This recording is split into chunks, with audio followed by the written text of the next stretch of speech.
बिस्मिल्लाहिर्रहमानिर्रहीम। अस्सलाम वालेकुम स्टूडेंट्स, कैसे हैं आप सब। उम्मीद करती हूँ आप सब बिल्कुल खैरियत से होंगे। स्टूडेंट्स, आज की ये वीडियो बहुत ज़्यादा इंपॉर्टेंट होने वाली है तमाम 10th क्लास फेडरल बोर्ड के स्टूडेंट्स के लिए, क्योंकि इसमें आपको बताया जाएगा कि फाइनल असेसमेंट फ्रेमवर्क के अकॉर्डिंग आपकी 10th केमिस्ट्री में कौन कौन से टॉपिक्स फॉर्मेटिव असेसमेंट के लिए निकाले जा चुके हैं। ठीक है, उसमें से आपसे थ्योरी के पेपर में कोई क्वेश्चन नहीं पूछा जाएगा और फिजिक्स के जो बुक है उसके फॉर्मेटिव जो टॉपिक्स हैं वो बहुत ज़्यादा हैं, तो इसलिए ये थोड़ी सी लेंथी हो सकती है वीडियो, तो इसको आपने कंप्लीट वॉच करना है। अभी आप इस वीडियो को पॉज करके अपनी बुक लेके बैठ जाएं, ठीक है, साथ आप एक रेड या ब्लैक कलर का मार्कर लेके बैठ जाएं, ताकि साथ साथ आप वीडियो देखते रहें और साथ साथ अपनी बुक पे एक ही दफ़ा मार्क कर लें, ताकि आपको कंप्लीट जो है वो पता चल जाएगा कि कौन कौन से टॉपिक्स जो हैं वो थ्योरी पेपर में निकाले जा चुके हैं। ठीक है, अगर आप इस चैनल पर नए हैं तो आप easycamp4u.com वेबसाइट को विजिट कर लें। ठीक है, वहाँ पर आपको डिफरेंट क्लासेस के टैब्स नज़र आते हैं, जिसमें आप अपने रिस्पेक्टेड केमिस्ट्री के लेक्चर्स को भी देख सकते हैं। इसके अलावा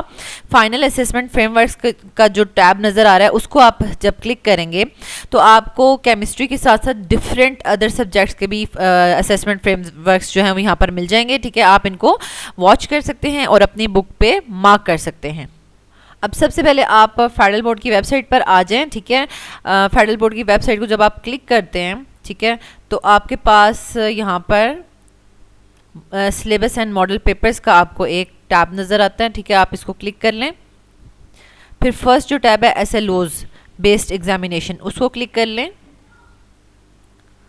अब आपके पास जो पेज ओपन हो गया ना, तो इसमें आपके पास तमाम 9th 10th first year second year के असेसमेंट फ्रेमवर्क्स एंड मॉडल्स जो हैं वो PDF की फॉर्म में यहाँ पर अपलोड हुए हुए हैं। ठीक है, और साथ PBAs के भी अपलोड हुए हुए हैं, तो आप इनको खुद से भी डाउनलोड कर सकते हैं, मैच कर सकते हैं किसी भी सब्जेक्ट के लिए। तो जैसे कि अभी हम 10th फिज़िक्स का जो है वो उसको देखने वाले हैं। ठीक है, तो ये देखें यहाँ पर ये 10th फिज़िक्स का आपको नज़र आ रहा है, लेकिन यहाँ पे स्कीम ऑफ स्टडीज़ 2006 लिखा हुआ है, तो ये 2006 नहीं होना चाहिए, ये 2022 to 2023 का होना चाहिए। शायद एडिटिंग नहीं हुई हुई या मुझे तो यही लग रहा है। ठीक है, तो अब ये देखें यहाँ पर हमारे पास ये 10th क्लास का फिजिक्स का असेसमेंट फ्रेमवर्क है। ठीक है, और बिल्कुल इस डॉक्यूमेंट के एंड पे आपको मॉडल पेपर भी नज़र आ जाएगा। ठीक है, तो अब हम इसको स्टार्ट करते हैं। ये आपकी फ़िज़िक्स की बुक है नेशनल बुक फाउंडेशन की। ठीक है, इसको सबसे पहले जो मैंने इसके कंटेंट्स हैं उनको डोमेन्स को जो है वो मार्क कर लिया था। चैप्टर नंबर 10 और 11 C डोमेन में आ रहा है। ठीक है, और चैप्टर नंबर 12 से लेकर 14 तक, ठीक है, ये D डोमेन में आ जाएगा 12 से लेकर 14 तक। फिर 15 से आगे जो है वो E डोमेन चल रही है। ठीक है, 15 से लेकर 20 तक E डोमेन है सारी। ठीक है, 6 चैप्टर्स जो है वो E डोमेन में आ रहे हैं और लास्ट में F डोमेन है। ठीक है, न्यूक्लियर फिजिक्स की। तो ये आपने डोमेन्स जो है वो मेजर कर ली हैं। ठीक है, अब यहाँ पर हमारा जो फर्स्ट यूनिट है वो है heat capacity and modes of heat transfer. ठीक है, तो इसमें ये देखें, ये आपके पास इसका नज़र आ रहा है, SLOs पॉइंट्स नज़र आ रहे हैं, और इसमें सिर्फ 2 जो हैं वो फॉर्मेटिव के लिए हैं। ठीक है, ये वाला suggest experiment to measure the specific heat capacity. ठीक है, एक ये वाला है और एक लास्ट वाला है explain phenomena of geothermal activity on the basis of conduction, convection and radiation. ठीक है, अब आप इसका चेक कर लें कि ये हम हीट एंड थर्मोडायनेमिक्स जब देख रहे हैं तो हमारे पास ये सजेस्ट एन एक्सपेरिमेंट, यहाँ पर मैं आपको थोड़ा सा इसको मार्क भी करके दिखा देती हूँ साथ साथ, ताकि आपको ना दोबारा से इसको टैली ना करना पड़े। ठीक है, इसमें ये हमारे पास सबमिटिव फॉर द PBA है। ठीक है, इसका मतलब है कि थ्योरी में से इसमें से क्वेश्चन नहीं आएगा, लेकिन PBA में आएगा। ठीक है, तो अब यहाँ पर देखें मैंने इसके साथ क्या लिखा हुआ है, PBA में आएगा, और साथ यहाँ क्रॉस लगाया हुआ है। ठीक है, इट मीन्स कि ये थ्योरी के पेपर में आपसे इससे सवाल नहीं पूछा जाएगा। ठीक हो गया। अच्छा, इसके बाद सारे के सारे टॉपिक्स जो है वो सबमिटिव में आ रहे हैं। ठीक है, और यहाँ पर देखें ये क्या लिखा हुआ है,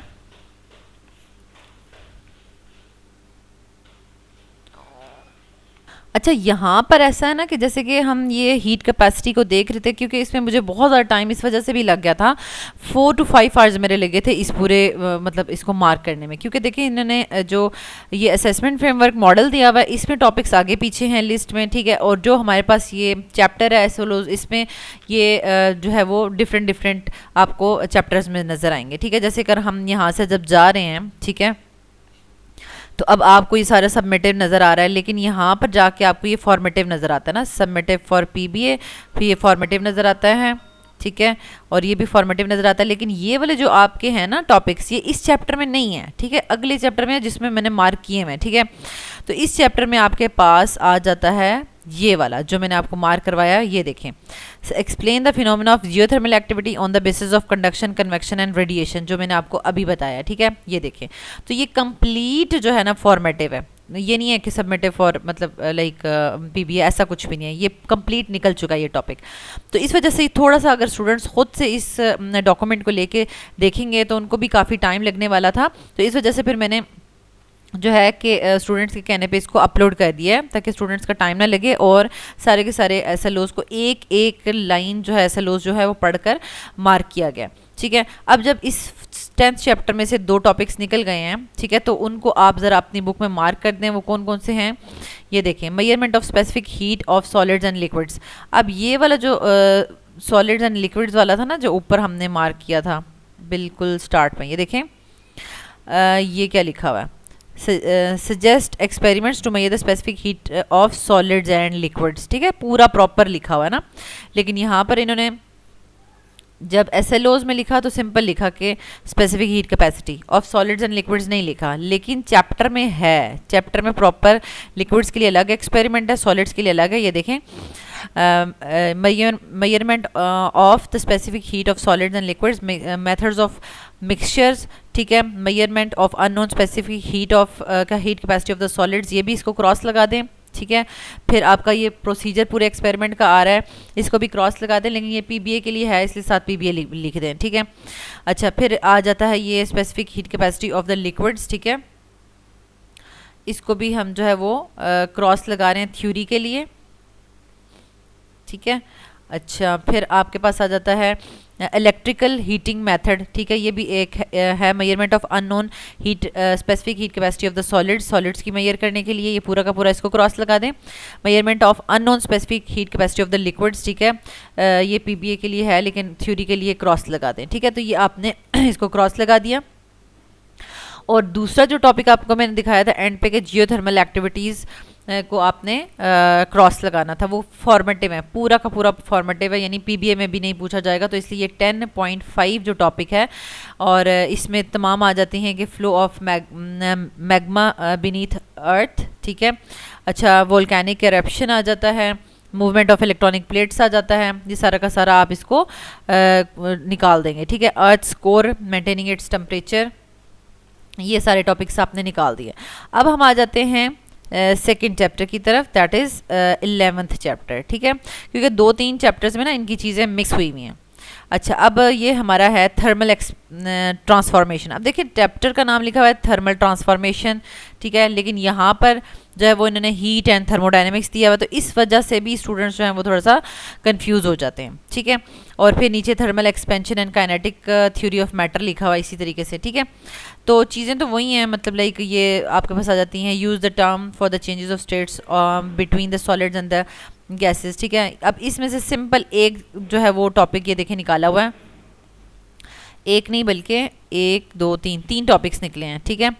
पहला वाला जो है वो पीबीए में तो आएगा, यानी 27 वाला पॉइंट जो है ये ज़रा आप अपनी बुक में ना, इसको मैंने जूम किया हुआ है, आप इसको साथ में पॉइंट्स का ये नंबर भी बोल रही हूँ, 27, 28 और 29 जो है ना, ये तीनों जो हैं वो निकाल दिए हैं फॉर्मेटिव के लिए, लेकिन जो 27 है वो पीबीए में आएगा। Justify experiments to determine the latent heat of fusion and latent heat of vaporization of ice and water, ठीक है, इसको निकाल दें। State that certain materials when cooled to near absolute zero can exhibit superconductivity and describe superconductivity, तो ये topics आपने निकाल दें, ठीक है। अब बेसिकली इसका जो है ना आपके पास अब ये देखें, ये जो है ना thermal expansion and kinetic theory of matter, यहाँ से इसके एसएलओ स्टार्ट हो जाते हैं। ये देखें, use the term for the changes in states between the solids liquid and gases, ठीक है। और इधर भी यही लिखा है, use the term for the changes in states between solids liquid and gases. यहाँ से ये स्टार्ट हो जाते हैं, ठीक है। सारे के सारे आपको नजर आ रहा है, फॉर्मेटिव फॉर्मेटिव फॉर्मेटिव लिखा हुआ है, ठीक है। तो एट दी एंड एक जो है वो पीबीए के लिए लिखा हुआ है और दो जो है वो पूरे मतलब फॉर्मेटिव निकाल दिए, यानी तीनों ही निकल गए हैं, लेकिन पहला जो है ये 27 वाला, इसमें से पीबीए आएगा, ठीक है। ये आपने नोट कर लिया है। अब हम इसी से रिलेटेड देखते हैं कि चैप्टर में से हमने कौन कौन से टॉपिक को क्रॉस करना है। तो ये देखें, ये इसके साथ आप पीबीए मस्ट लिख लें क्योंकि ये एक्सपेरिमेंट है और ये इसमें से पीबीए आएगा, ठीक है। Experiment to find the latent heat of fusion of ice, लेकिन थ्योरी के पेपर के लिए आपको नहीं तैयार करना। Experiment to find the latent heat of vaporization of water, ठीक है, इसको भी क्रॉस कर दें। और सुपर कंडक्टिविटी, इसको भी क्रॉस कर दें। और इसमें देखें, सुपर कंडक्टिविटी वाले में उन्होंने 2 एसएलओज लिख दिए कि मतलब हम उसको बहुत ज़्यादा लो टेम्परेचर तक हम उसको ले जाएंगे तो वो मटीरियल्स जो हैं वो सुपर कंडक्टर बिहेव करने लग जाते हैं। तो बेसिकली ये देखें,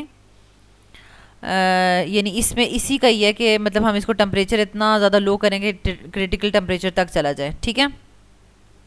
तो ये अलग से कोई टॉपिक नहीं है, ये सुपर कंडक्टिविटी वाला ही टॉपिक है जो इन्होंने निकाला है टोटल सारा, ठीक हो गया।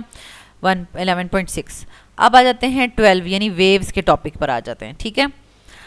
अच्छा, अब हमारे पास आ जाता है वेव्स का टॉपिक। अब आप देख सक रहे हैं कि यहाँ पर ये अभी चल रहा है, लेकिन एसएलओज इसके पिछले चैप्टर के यहाँ से चल रहे हैं, ठीक है।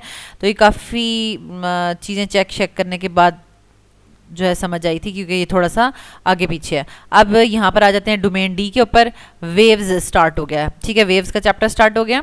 अब वेव्स के चैप्टर में देखें, पूरा का पूरा चैप्टर इंक्लूडेड है। यहाँ पे टिक लग गया ना, इसका मतलब ये पूरा चैप्टर इंक्लूडेड है, इसमें से कुछ भी नहीं छूटा हुआ। फिर नेक्स्ट साउंड पे आ जाते हैं, ठीक है। तो यहाँ पर हम आ जाते हैं, ये देखें, ये सारा सबमिटिव सबमिटिव सबमिटिव सारा सबमिटिव है, यहाँ तक सबमिटिव आ जाएगा।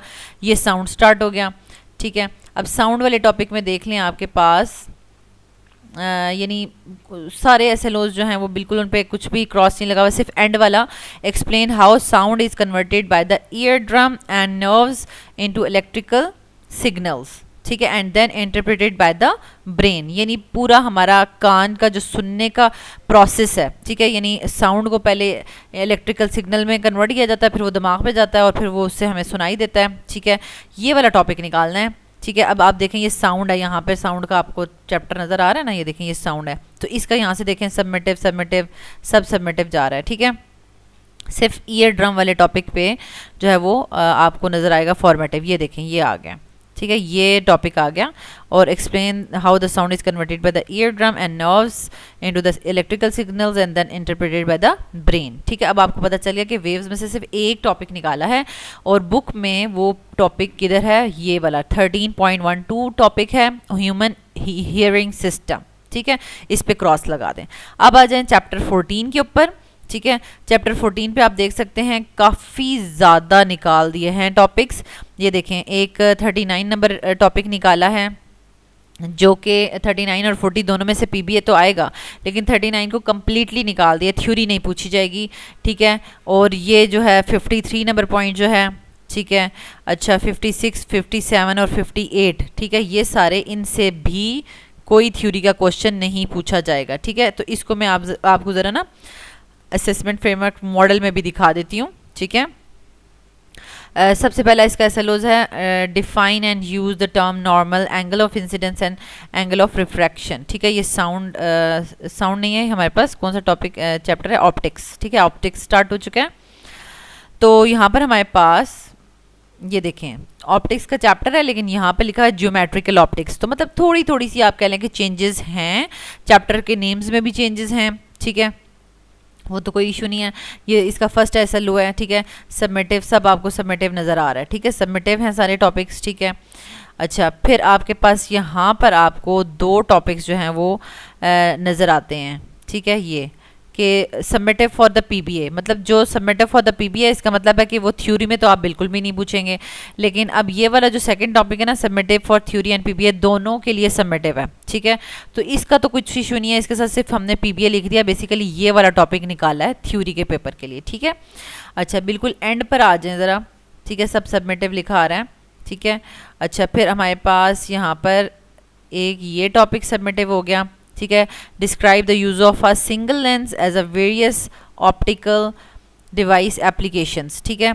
यानी हमने सिंगल लेंस को यूज़ करते हुए ऑप्टिकल डिवाइसेस में सिंगल लेंस कहाँ कहाँ यूज़ हो रहा है, ठीक है। जैसे कि यहाँ पर उन्होंने क्या लिखा हुआ है, कैमरा में यूज़ हो रहा है, अच्छा मैग्नीफाइंग ग्लास में सिंगल लेंस यूज़ हो रहा है, प्रोजेक्टर में, फोटोग्राफिक एनलार्जर में यूज़ हो रहा है, ठीक है। ये सारी एग्जांपल्स नहीं करनी, ठीक है।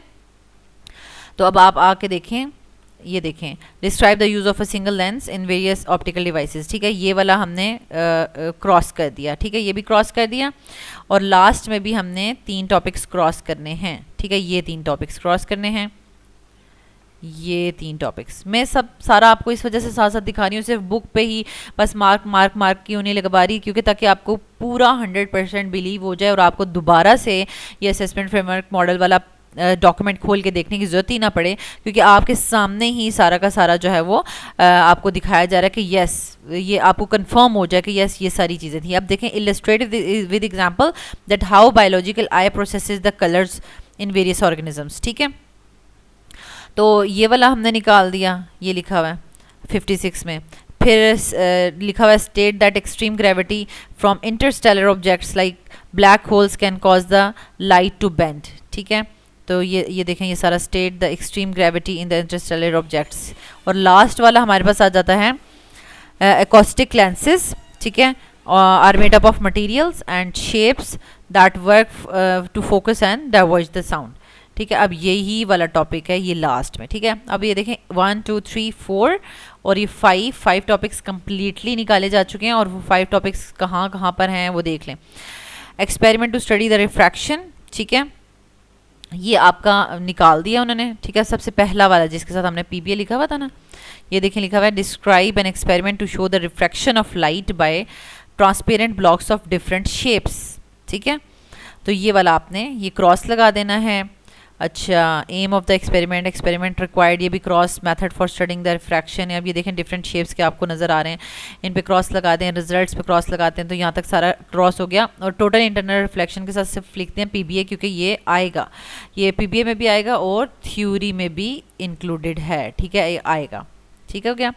अच्छा, फिर आ जाएँ some optical devices with single lens. अब उन्होंने ब्रैकेट में ना जो पीडीएफ वाला टॉपिक ये था डॉक्यूमेंट था, इसमें उन्होंने सारी डिवाइसेस लिखी हुई हैं, ठीक है, कौन कौन सी डिवाइसेस हैं हमारे पास, उन सब को आपने जो है वो क्रॉस करना है। कैमरा लिखा हुआ था, अच्छा प्रोजेक्टर उसको क्रॉस कर दें, फोटोग्राफिक एनलार्जर इसको क्रॉस कर दें, ठीक है, ये सारा का सारा आप इसको क्रॉस कर देंगे। और लास्ट में ह्यूमन आई कैसे कलर को परसेप्शन करती है, ठीक है, उसका प्रोसेस वो पूरा का पूरा इसको आप क्रॉस कर दें। फिर ग्रेविटेशनल लेंजिंग, ठीक है, तो इसको आप क्रॉस कर दें, ठीक है, इसमें पूरा इंटरस्टेलर स्पेस में लाइट कैसे बेंड होती है वो सारा है। फिर एकॉस्टिक लेंसिंग है, ठीक है, ये सारा का सारा क्रॉस कर दें। फिर टाइप्स ऑफ एकॉस्टिक लेंसेज हैं, ठीक है, ये भी क्रॉस कर दें।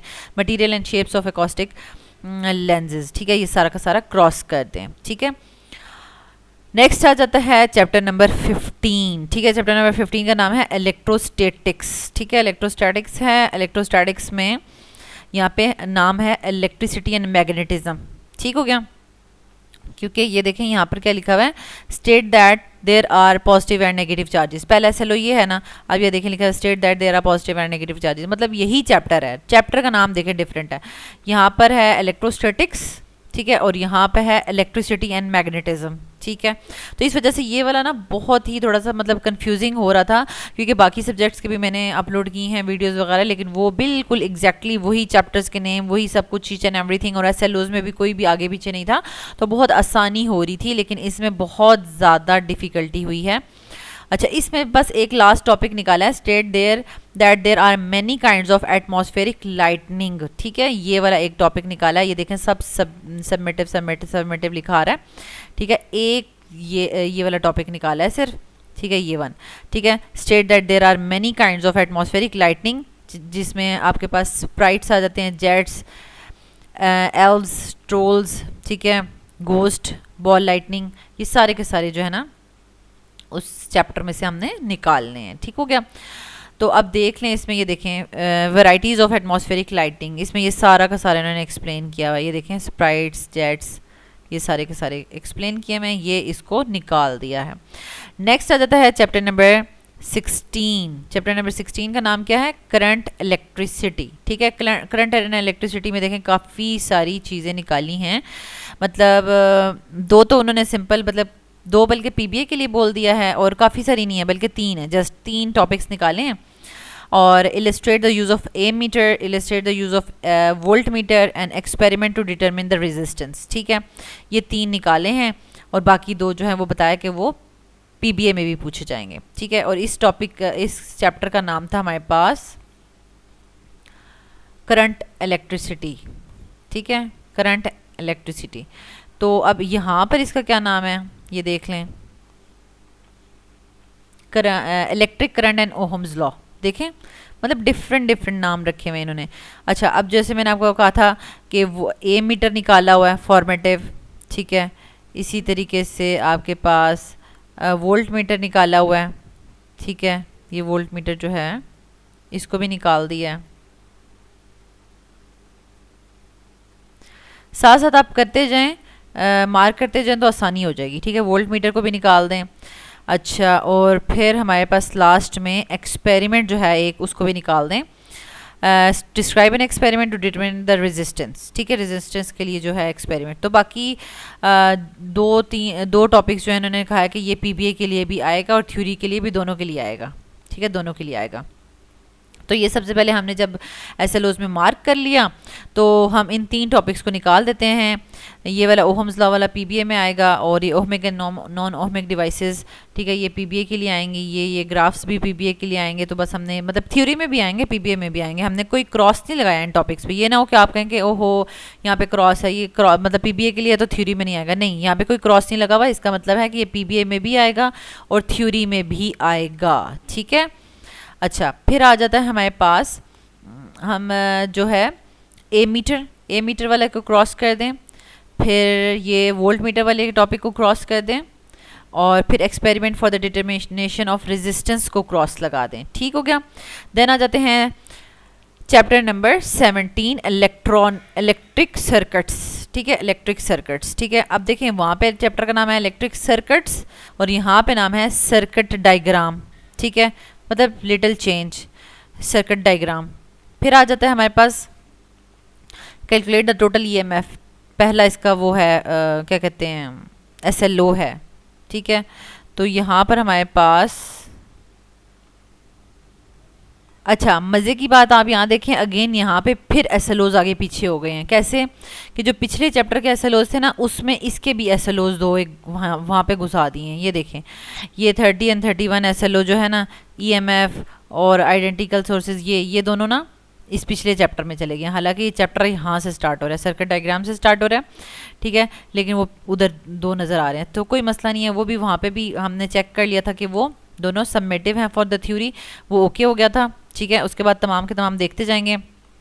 इसमें हमारे पास 4 टॉपिक्स कंप्लीटली निकाले जा चुके हैं, और वो हैं 55, 56, 60 एंड 62। ठीक है, तो अब हम यहाँ पर देख लेते हैं 50, ये सब यहाँ पे आपको सबमिटिव नज़र आ रहा है ना। ठीक है, अच्छा सबमिटिव ये हमारे पास नज़र आ रहा है। ये देखें, ये हमें नज़र आ रहा है 55, 56 टॉपिक। ठीक है, और फिर 60 एंड 62। ठीक है, 60 एंड 62 टॉपिक, ये चारों टॉपिक निकाले जा चुके हैं।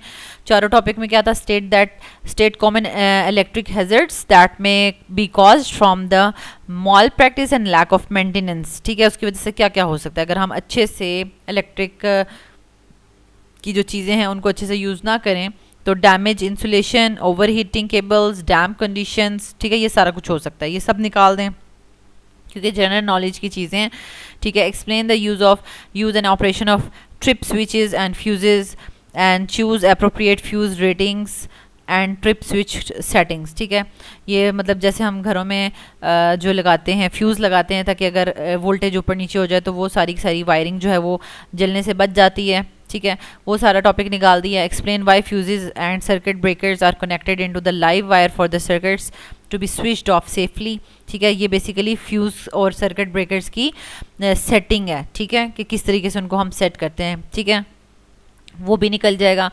बेसिकली जब फ्यूज़ या सर्किट ब्रेकर वाला टॉपिक होगा तो उसमें से ये वाला SLO भी निकल ही जाएगा। Explain the damage that electric shock could do to the human being, यानी ह्यूमन बींग्स को क्या क्या जो है वो आप कह लें कि शॉक्स लग सकते हैं, जैसे कि यहाँ पे लिखा हुआ है बर्न हो सकता है, कार्डियो रिस्पिरेटरी फेलियर हो सकता है, यानी मतलब दिल का हो सकता है, ठीक है, प्रॉब्लम हो सकता है। ये सारी की सारी चीज़ें इसमें आ जाती हैं, ठीक है। तो अब हमने यही सारे यहाँ पे नोट कर लिए। ये देखें स्टेट कॉमन इलेक्ट्रिक हैजर्ड्स वाला, use and operation of the trip switches, फिर why fuses and circuit breakers are connected to the live wire, and last में damage that electric shock could do to the human being. अब सब chapter में जो जो topics हैं, देखें fuses के टॉपिक को क्रॉस लगा दें, सर्किट ब्रेकर के टॉपिक को क्रॉस लगा दें, ठीक है, इलेक्ट्रिकल हैजर्ड्स जो हैं उनको क्रॉस लगा दें। उसमें ये है कि electric shock can have severe consequences on the human body, उसको भी आप क्रॉस लगा दें, ठीक हो गया। नेक्स्ट आ जाए चैप्टर 18 के ऊपर। 18 वाला चैप्टर तो काफ़ी मतलब इसमें काफ़ी ज़्यादा टॉपिक्स निकल गए हैं, ठीक है, और चैप्टर का नाम है इलेक्ट्रॉनिक्स, ठीक है, इलेक्ट्रॉनिक्स चैप्टर का नाम है। और अब हम यहाँ से देखते हैं कि ये देखें इलेक्ट्रॉनिक्स, इसका नाम चैप्टर का बिल्कुल ठीक लिखा हुआ है, ठीक है। तो हम यहाँ पर देख लेते हैं कितने टॉपिक्स निकल रहे हैं। 1 2 3 4 5 6, ठीक है, 6 टॉपिक्स निकल रहे हैं, ठीक है। तो यहाँ पर ये देखें ये वाला ये देखें फॉर्मेटिव है, ठीक है, explain the action of release in switching circuits, ठीक है, ये वाला आपके पास पहला वाला हो गया, रिले इन स्विचिंग सर्किट्स। फिर आपके पास आ जाता है सबमिटिव के लिए, फिर ये तमाम टॉपिक्स आपके पास फॉर्मेटिव, ठीक है, ये सारे के सारे फॉर्मेटिव हैं, ये भी फॉर्मेटिव है, और लास्ट वन भी ये भी फॉर्मेटिव है, ठीक हो गया। अच्छा, तो ये सारे के सारे फॉर्मेटिव हैं, ये यानी 68 से लेकर 68, 69, 70, 71 और 72, ठीक है, और 73 जो है वो इंक्लूड हो जाएगा। तो ये सारे के सारे हमने ये देखें 68 से लेकर 68, 69, 70, 71, 72 ये सारे के सारे हमने क्रॉस कर दिए हैं। पहले आप अपनी बुक के ये जो SLOs वाला पेज है इस पर क्रॉस लगा लें ताकि आपको सही प्रॉपर बार बार खोलना ना पड़े डॉक्यूमेंट, ठीक है। उसके बाद अब आप ज़रा आ जाएँ, क्या लिखा हुआ है, role of transistor in advancement of computer technology, ठीक है, कि वो यहाँ पर बता रहे हैं कि transistors are commonly used in the digital devices because they are both economical and rapid response switches, ठीक है। अच्छा, फिर उसके बाद ये नेक्स्ट जो पेज है ना, पेज नंबर 244, ठीक है, इसका ये वाला पैराग्राफ भी उसी के अंदर आ जाता है, इसको भी क्रॉस लगा दें। फिर रिले एंड स्विचिंग सर्किट्स, ठीक है, इसको भी क्रॉस लगा दें सारा का सारा। टाइप्स ऑफ रिले, ठीक है, इसको भी क्रॉस लगा दें। Operating principles of solid state release, ठीक है, इसको भी क्रॉस कर दें। ट्रांजिस्टर एज अ स्विच, ठीक है, ये इसको भी क्रॉस लगा दें। फंडामेंटल लॉजिक गेट्स, अच्छा अब ये वाला जो एक टॉपिक है ना, इसमें मुझे बहुत देर लगी थी। फंडामेंटल लॉजिक गेट्स वाले में मैं आपको बताती हूँ यहाँ पर क्या लिखा हुआ है, इसके जो SLOs है ना उसमें क्या लिखा हुआ है। यहाँ पे क्या लिखा हुआ है, identify the given problems how Boolean switches can be put into the combinations that then allow them to achieve logical operations, ठीक है। यानी ये बुलियन स्विचेस जो होते हैं ना, ये सिंपल ऑन ऑफ स्विचेस होते हैं, इनको हम ऐड कर देते हैं सर्किट्स के अंदर, ठीक हो गया। तो यहाँ पर तो चैप्टर के अंदर तो कहीं भी इस तरह से टॉपिक नज़र नहीं आ रहा था, लेकिन मैंने यहाँ पर मेंशन कर दिया है कि ये यहाँ पर किस तरह से ये बुलियन स्विचेस जो हैं वो ऐड किए जा रहे हैं। जैसे कि ये एक सर्किट है ना, ये ठीक है, ये एक सर्किट है, ठीक है, लेकिन इस सर्किट में यहाँ पर ये ऑन ऑफ जो है 2 स्विचेस लगा दिए हैं, कि मतलब जैसे कि आप 2 स्विचेस लगा दिए A B, ठीक है। अब ये switch A and B are open and then lamp is off, ठीक है, ये दोनों ऑन होंगे तो लैम्प ऑफ होगा। अब इसमें से फिर अगर A ओपन होगा और B क्लोज होगा तो फिर क्या होगा, और इसी तरह A क्लोज होगा B ओपन होगा तो क्या होगा। मतलब ये बेसिकली ऑन ऑफ इनका सिस्टम है, ठीक है। यानी बुलियन स्विचेस जो हैं वो जस्ट उनके 2 फंक्शन हैं, ऑन ऑफ स्विचेस मतलब हैं, ठीक है। वो उस तरीके से इन सर्किट्स को किस तरीके से वो अलाउ करते हैं कि वो फंक्शंस परफॉर्म कर सकें। तो यहाँ पर आपको नज़र आता है Boolean expression for and operation, ठीक है। तो ये हमारे पास ये एंड गेट है, ठीक है, ये एंड गेट है और ये उसका स्विच का एक्सप्रेशन है, और उस पर हमें बुलियन की जो स्विचेस हैं वो नज़र आ रही हैं, ठीक है। तो यहाँ पर भी अगेन नेक्स्ट वाले में भी यही चीज़ है। तो ये उन्होंने कहा है कि ये हम जो है ना वो आपसे पेपर में ये वाली चीज़ें कुछ एग्जांपल्स देकर, और ये नहीं पूछेंगे कि आप ज़रा बताएं कि ये जब स्विचेस हम ऐड करते हैं, बुलियन स्विचेस जब हम ऐड करते हैं तो ये कैसे प्रॉब्लम्स जो हैं वो सॉल्व होती हैं, ये वाली चीज़ नहीं पूछी जाएगी। ठीक हो गया, इस वजह से इनको यहाँ से निकाला गया है। ठीक है, अदरवाइज जब आप पढ़ रहे होते हैं ना, वैसे तो हम इनको जो भी सभी टॉपिक हैं फॉर्मेटिव हम उसको कम्प्लीटली निगलेक्ट कर रहे हैं, क्रॉस लगा रहे हैं, लेकिन जब आप प्रिपरेशन कर रहे होते हैं तो हो सकता है कभी ये जो है वो प्रॉपरली इससे पिछला या इससे अगला टॉपिक जो गेट से रिलेटेड होगा, ठीक है, वो आप जब पढ़ रहे होंगे तो वो इट मीन्स कि उसमें आपको ये भी आपने अंडरस्टैंड कर लिया होगा। ठीक है, बेशक आपसे इससे रिलेटेड क्वेश्चन नहीं पूछा जाएगा, लेकिन वो अंडरस्टैंड खुद ब खुद हो जाता है, क्योंकि जब आप एक पूरा सिनेरियो अंडरस्टैंड कर रहे होते हैं तो उसमें आपको सारी बात ही समझनी पड़ती है, वो आपको सारी बात समझ आ जाती है। ठीक है, उसके अलावा क्वांटम कंप्यूटर्स का टॉपिक है वो निकाला जा चुका है। ठीक है, उसको भी ऊपर भी क्रॉस लगा दें। ठीक है, अच्छा नेक्स्ट आ जाए, हमारे पास 19 चैप्टर है इलेक्ट्रोमैग्नेटिज्म। ठीक है, अब यहाँ पर देखें कि इसका नाम क्या है, इलेक्ट्रोमैग्नेटिज्म में इसका नाम ठीक लिखा हुआ है, इलेक्ट्रोमैग्नेटिज्म ही लिखा हुआ है। ठीक है, और इसमें हमारे पास 1 and 2, 3 and 4 टॉपिक्स निकाले गए हैं। कौन कौन से टॉपिक्स के describe how magnetic effect of the current is used in relay and loudspeakers, और दूसरा state it is theorize that earth's magnetic field is generated by the rotation of earth, and third जो है वो है describe the deflection of an electron beam by electric field, और last में waveform on oscilloscope. ठीक है, तो ये 4 जो हैं टॉपिक्स निकाले गए हैं। तो आप यहाँ पर देखें, यहाँ से ये चैप्टर स्टार्ट हो चुका है, आपको सारा सबमिटिव नज़र आ रहा है। ठीक है, बीच में सिर्फ 4 टॉपिक्स पे जो है वो फॉर्मेटिव लिखा होगा। एक ये टॉपिक है, ठीक है, जिसमें हमारे पास है कि how magnetic effect of current use in the relay and the loud speakers. फिर आपके पास आ जाता है, बाकी सब सबमिटिव चल रहे हैं। ठीक है, फिर आपके पास ये वाला एक टॉपिक आ जाता है, state that it is theorize that the earth's and magnetic field is generated by the rotation of earth. उसके बाद आपके पास आ जाता है, फिर हमारे पास ये 3rd एंड ये 4th टॉपिक है। ठीक है, deflection of electron by the beam of electric field and interpret wave form on oscilloscope. ठीक है, तो ये 4 टॉपिक्स जो हैं वो हमने निकालने हैं, और अब चैप्टर पे ज़रा क्रॉस लगा दें जो जो ये टॉपिक से रिलेटेड हैं। अर्थ मैग्नेटिक फील्ड वाले टॉपिक को क्रॉस लगा दें, फिर applications of magnetic effect of a current, ठीक है, इसमें लाउड स्पीकर्स और रिले इनको क्रॉस लगा दें।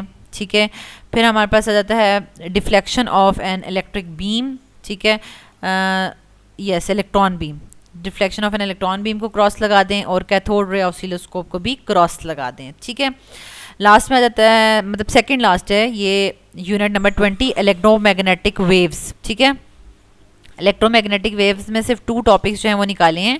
Describe the application of electromagnetic waves in society, and यानी ये इलेक्ट्रोमैग्नेटिक वेव्स हैं। अब देखें, इलेक्ट्रोमैग्नेटिक वेव्स काफ़ी टाइप्स की होती है ना। ठीक है, वो जो पूरी रेडिएशंस होती हैं ना, यानी यूवी, आईआर, एक्स रेज, ये सारी गैमा रेज, तो ये इसमें सारी आ जाती हैं। तो इन्होंने कहा कि describe the application of electromagnetic waves in the society. Society में हर तरह की रेडिएशंस की एप्लीकेशंस दी हुई थी, वो सारी की सारी क्रॉस हो गई हैं आपके चैप्टर में से। और describe the damage caused by the electromagnetic radiations, और इलेक्ट्रोमैग्नेटिक रेडिएशन से जो भी डैमेजेस होते हैं वो वाला टॉपिक भी निकल गया है। ठीक है, तो आप ज़रा देख लें इलेक्ट्रोमैग्नेटिक रेडिएशंस, इलेक्ट्रोमैग्नेटिक वेव्स वाला जो टॉपिक है। ठीक है, तो इसमें 2 ही टॉपिक्स निकाले हैं इन्होंने। ये देखें क्या लिखा हुआ है, फॉर्मेटिव असेसमेंट। अब ये देखें, describe the application of electromagnetic waves in the society. अब इसमें radio waves, microwaves, infrared waves, visible, ultraviolet, X rays, gamma rays, ये सारी की सारी रेडिएशंस जो हैं इनकी एप्लीकेशंस को आपने निकाल देना है। और लास्ट में ये वाला भी निकाल दें, damage caused by the electromagnetic radiations वाला टॉपिक भी आप निकाल देंगे। ठीक है, तो अब देख लें टॉपिक पे, इस वाले टॉपिक पे तो बहुत ज़्यादा क्रॉस लगने वाले हैं, क्योंकि बहुत ज़्यादा डिटेल्स इन्होंने एप्लीकेशंस दी हुई थी। 20.2 वाला टॉपिक कम्प्लीटली जो है वो आप इसको क्रॉस कर दें। एप्लीकेशंस ऑफ रेडियो वेव्स पे क्रॉस लगा दें, फिर एप्लीकेशंस ऑफ माइक्रोवेव्स पे क्रॉस लगा दें, एप्लीकेशंस ऑफ इंफ्रारेड रेज पे क्रॉस लगा दें, एप्लीकेशंस ऑफ विजिबल लाइट। ठीक है, फिर आ जाता है एप्लीकेशंस ऑफ अल्ट्रावायलेट वेव्स पे क्रॉस लगा दें, एप्लीकेशंस ऑफ गैमा रेज पे। ठीक है, लास्ट में ये उसी का ये नेक्स्ट पेज है, इस पे भी क्रॉस हो जाएगा। ठीक है, यहाँ तक पूरा का पूरा ये पेज नंबर 296 का यहाँ तक पूरी एप्लीकेशंस ख़त्म हो गई। और उसके बाद फिर risk associated with electromagnetic waves, ये वाला टॉपिक भी क्रॉस हो जाएगा, और ये पूरा टेबल बना हुआ है। ठीक है 297 पे ये पूरा यानी जो हैजर्ड्स कॉज होती हैं इलेक्ट्रोमैग्नेटिक रेडिएशन, उसका पूरा टेबल है, ये सारा का सारा क्रॉस कर देंगे। ठीक है, देन हमारे पास आ जाता है next and last chapter nuclear physics. ठीक है, और न्यूक्लियर फिजिक्स का यहाँ पर असेसमेंट फ्रेमवर्क में नाम है मॉडर्न फिजिक्स। ठीक है, मॉडर्न फिजिक्स में आप देख लें कौन कौन से टॉपिक्स पे हमने क्रॉस लगाया है। अब ये न्यूक्लियर फिजिक्स का जो पेज है, फर्स्ट पेज, ठीक है, उसमें भी आपके पास 3 टॉपिक्स पे क्रॉस लग रहा है। Describe the structure of atom, ये वाला टॉपिक तो आपका मैंने इसलिए क्वेश्चन मार्क यहाँ पे लिखा हुआ है कि ये वाला टॉपिक आपकी बुक पे प्रॉपर कोई स्ट्रक्चर ऑफ एटम की तरह नहीं गिवन, वैसे ही बस जनरल से अगर स्ट्रक्चर ऑफ एटम का कोई मतलब बताया जा रहा है तो वो आपसे पूछा नहीं जाएगा पेपर में, स्ट्रक्चर ऑफ एटम को एक्सप्लेन कर दें। ठीक है, अच्छा उसके अलावा दूसरा क्या है, what is meant by background radiations. ठीक है, and sources that make a significant contribution to the background radiation, यानी बैकग्राउंड रेडिएशंस होती क्या हैं और कौन से सोर्सेज हैं जिससे बैकग्राउंड रेडिएशंस प्रोड्यूस होती हैं। ठीक हो गया, ये 3 टॉपिक्स पहले पेज में से, और फिर 1 2 3 4 5 6 जो है वो टॉपिक्स नेक्स्ट पेज में से, यानी 19 20 21 22 23 और ये वाला भी। ठीक है, 1 2 3 4 5 6, ये 6 टॉपिक्स जो हैं वो ये वाले भी नहीं आ रहे सारे के सारे। ठीक हो गया, ये लास्ट वाला जो मैंने लिखा है टॉपिक, इसका मतलब है कि ये जो डोमेन डी या ई चल रही थी, ठीक है, ई चल रही थी या एफ चल रही थी, कौन सी चल रही थी, डोमेन एफ चल रही थी, नहीं ई। ठीक है, पिछले चैप्टर्स की डोमेन ई चल रही थी, ई चल रही थी, उसके बाद जो है वो डोमेन एफ मॉडर्न फिजिक्स के बाद लास्ट टॉपिक में ना इन्होंने डोमेन जो है वो कौन सी डाल दी, जी डाल दी है, डोमेन जी का एक टॉपिक डाल दी है जो इन्होंने इसी चैप्टर के अंदर डाल दिया, और वो भी फॉर्मेटिव है, वो भी फॉर्मेटिव है, उसका कोई मसला नहीं है, जो डोमेन जी है ये, और इसका टॉपिक निकाला जा चुका है। ठीक हो गया, अच्छा अब आप यहाँ पर देख सकते हैं ये वाला जो टॉपिक निकला है ये ठीक है, ये सारे के सारे फॉर्मेटिव हैं। ठीक है, जो मैंने भी आपको 6 मार्क करवाए हैं। ठीक है, ये भी फॉर्मेटिव हैं सारे के सारे, और ऊपर जो है वो मैंने आपको 3 मार्क करवाए थे, 1 2 एंड 3। ठीक है, ये तो ये स्ट्रक्चर ऑफ एटम को एक्सप्लेन कर दें, तो यहाँ तो इन्होंने पूरी की पूरी एक्सप्लेनेशन ही लिख दिया in the term of positivity और ये वो सारा कुछ। ठीक है, यानी आप इसमें से देख सकते हैं, लेकिन ये है कि यानी शेल्स के बारे में लिखा हुआ है, the shells in which electrons orbit, और मतलब पूरा का पूरा इलेक्ट्रॉन का जो स्ट्रक्चर है, किस तरह से इलेक्ट्रॉन्स शेल्स में मूव करते हैं। ठीक है, वो सारा का सारा आपसे नहीं पूछा जाएगा। तो अब ये देख लें, आपने सबसे पहले तो ये क्रॉस लगा दिया, जब इन पे क्रॉस लगा दिया है, ठीक है, ये पहले 3 टॉपिक्स ये हो गए, ठीक है, और बाकी 6 ही हो गए। 9 टॉपिक्स पे जब आपने क्रॉस लगा दिया तो आप ज़रा बुक पे क्रॉस लगा दें। ठीक है, आयनाइजिंग न्यूक्लियर रेडिएशन, ठीक है, इस पे क्रॉस लगा दें। Effects of ionising nuclear radiations on living things, इस पे क्रॉस लगा दें। Harmful effects on nuclear radiations, cell death, ठीक है, इसके बारे में बात की जा रही है। फिर safe handling for radio active materials, ठीक है, अच्छा इस पे क्रॉस लगा दें। फिर एप्लीकेशंस ऑफ रेडिएशंस पे, स्मोक अलार्म, इस पे क्रॉस लगा दें। फूड इरेडिएशन पे क्रॉस लगा दें। इक्विपमेंट स्टेरिलाइजेशन पे, फिर कंट्रोलिंग थिकनेस पे क्रॉस लगा दें, क्योंकि इस वाले टॉपिक में ये था कि बहुत सारे आइसोटोप्स या रेडियो एक्टिव मटीरियल्स ऐसे हैं कि मतलब वो डिफरेंट रेडिएशंस भी इमिट करते हैं, और उनकी हाफ लाइफ जो है उससे हम उनकी एप्लीकेशंस जो हैं वो डिसाइड करते हैं कि किस किस जगह पे वो अप्लाई हो सकते हैं। Diagnosis and treatment of the cancer, ठीक है, इस पे क्रॉस लगा दें। फिर रेडिएशन थेरेपी पे क्रॉस लगा दें। ये सारा का सारा टॉपिक जो है एप्लीकेशन में आ जाता है। फिर बैकग्राउंड रेडिएशंस और उसके नेचुरल सोर्सेज हैं उनके ऊपर क्रॉस लगा दें। फिर उसके आपके पास आर्टिफिशियल बैकग्राउंड रेडिएशंस होती हैं, आर्टिफिशियल सोर्सेज होते हैं, उस पर क्रॉस लगा दें, ठीक है। और अब यहाँ पर न्यूक्लियर फिजन और न्यूक्लियर फ्यूजन दोनों टॉपिक्स इंक्लूडेड हैं, ठीक है। ये देखें, पहले मैंने क्रॉस लगाया था, फिर मैंने दोबारा से जब इसको देखा तो मतलब यहाँ पे फिशन एंड फ्यूजन दोनों जो है वो SLOs में लिखा हुआ है कि differentiate between fission and fusion, तो ये इंक्लूडेड है। लेकिन ये जो न्यूक्लियर फ्यूजन का टॉपिक है ना, इसी टॉपिक के अंदर एक पैराग्राफ है, ठीक है, जो सन से रिलेटेड है। ये देखें, सन से रिलेटेड है। ये है पेज नंबर नहीं मुझे नज़र आ रहा, आप देख लीजिएगा, पिक्चर बनी हुई है सन की। तो ये यहाँ से जो सन को एक्सप्लेन किया जा रहा है ना, ठीक है, तो आप यहाँ पर देख सकते हैं कि यहाँ पर ना सन से रिलेटेड यहाँ पे इन्होंने बताया हुआ है कि ये आपने इसको क्रॉस लगाना है, ठीक है। मतलब मैं यहाँ पर देख के आपको बताती हूँ। ये देखें, एक्सप्लेन द नेचर ऑफ सन की नेचर को आपने एक्सप्लेन करना है, ठीक है। तो ये पूरा का पूरा सन का टॉपिक है, ठीक है, यानी पूरी की पूरी मतलब उसकी क्या कंपोजिशन है, क्या है वहाँ पर, क्या रिएक्शंस हो रहे हैं, ईच एंड एवरीथिंग। तो ये सारा का सारा सन वाला टॉपिक भी एक्सक्लूडेड है। फिर डार्क मैटर वाला टॉपिक भी एक्सक्लूड कर दिया है, उसको क्रॉस कर दें। फॉल्जिबिलिटी का भी टॉपिक क्रॉस कर दें, ठीक है। ये सारा का सारा जो है वो निकल जाएगा। ये देखें, ये आपके पास डार्क मैटर वाला, ठीक है। अच्छा, फिर ये सन वाला भी निकल गया है। फिर आपके पास ये फॉल्जिबिलिटी का भी टॉपिक निकल गया है, ठीक है। इसके बाद तो जो है वो पीबीए स्टार्ट हो जाता है, ठीक है। पीबीए के लिए अलग से आपके पास आपकी वीडियोस भी आपको गाइड करने के लिए बनाई जाएंगी और उसके अलावा आपको इंशाल्लाह कंप्लीट पीबीए की तैयारी भी करवाई जाएगी इसी चैनल पर, ठीक है। तो इसलिए आप इस चैनल को सब्सक्राइब कर लें ताकि जब भी नई वीडियोज़ आएँ तो आपको नोटिफिकेशन मिल जाया करें। अगर आप चैनल को सब्सक्राइब नहीं करते ना तो फिर आपको इंटेंशनली उस चैनल को सर्च करके वहाँ पर आना पड़ता है और आपको नहीं पता होता कि डेली उस पर क्या अपडेट्स आ रही हैं, ठीक है। तो स्टूडेंट्स, यहाँ पर हमने 10th physics national book foundation को कम्प्लीटली सारे टॉपिक्स पे जो भी फॉर्मेटिव थे, ठीक है, उन पे हमने मार्क कर लिया है। आपकी बुक पे जो स्टार्टिंग पे एसएल उसके पॉइंट्स हैं पहले उन पे मार्क करवाया, फिर अंदर टॉपिक्स पे मार्क करवा दिया, ठीक है। इस वीडियो को ज़्यादा ज़्यादा स्टूडेंट्स के साथ शेयर करें क्योंकि बहुत से स्टूडेंट्स को नहीं पता कि ये टॉपिक्स फॉर्मेटिव असेसमेंट में एक्सक्लूड कर दिए गए हैं। इस वजह से वैसे ही आपकी फिजिक्स की बुक बहुत ज़्यादा लेंथी है, ठीक है। केमिस्ट्री की भी ठीक है, बायो की भी ठीक है, लेकिन फिजिक्स का पता नहीं, शायद आपको इसी साल में आइंस्टाइन बनाना है। फेडरल बोर्ड ने उन्होंने बहुत ज़्यादा मतलब लेंथी कर दी है, ईच एंड एवरीथिंग इसमें डाल दी है। सो आपको फिर पढ़ना पड़ेगा और आपको आइंस्टाइन बन के दिखाना है, ठीक है। इसी साल 10th के ईयर में ही आपने आइंस्टाइन बन के दिखाना है फेडरल बोर्ड वालों को और मार्क्स लेके दिखाने हैं इंशाल्लाह, ठीक है। Thank you so much students for watching this video थोड़ी लंबी हो गई। अगर आपके लिए हेल्पफुल है, आपको लगता है कि इससे आपको फ़ायदा हुआ है तो आप इसको लाइक भी कर दें और बाकी स्टूडेंट्स को भी ये इसको शेयर कर दें। कमेंट्स में अपने राय का इजहार ज़रूर किया करें कि आपको वीडियोस से फ़ायदा हो रहा है या आपको किस किस्म की वीडियोज़ जो हैं वो चाहिए जो कि अपलोड हों और आपकी प्रिपरेशन बहुत ज़्यादा अच्छी हो सके। अल्लाह ताला आपको बहुत आसानियाँ अता फरमाए और आसानियाँ तकसीम करने का शर्फ अता फरमाए। आमीन।